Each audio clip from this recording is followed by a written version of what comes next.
மரணம் என்கிற சொல்லை கேட்டாலே மனிதர்களுக்கு அச்சம் வந்து விடுகிறது. நீங்கள் கிரேக்கத்தை நீங்கள் படித்து பார்த்தால் அதிலே மானத்திற்கு ஏதேனும் பங்கம் வந்து விட்டால் உயிரை மாய்த்துக் கொள்வது என்பது சகஜமாக இருந்தது.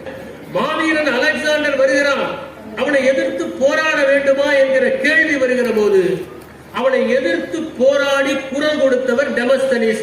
மரணம் நிகழும் என்று தெரியும், ஆனால் அதை ஏற்றுக்கொண்டார்.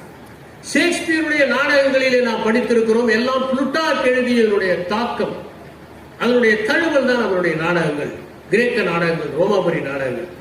அதிலே ஆண்டனி, கேசியஸ், புரூட்டஸ் ஆகிய இருவரையும் போரிலே எதிர்கொள்கிறான். இனிமேல் வாழ முடியாது என்கிற நிலை வருகிற போது கேசியஸ் ஆனாலும் சரி, புரூட்டஸ் ஆனாலும் சரி, உயிரை விட மானம் பெரிது என்று தாங்களே தங்களை மாய்த்துக் கொள்வதை போல இடம்பெறுகிறது.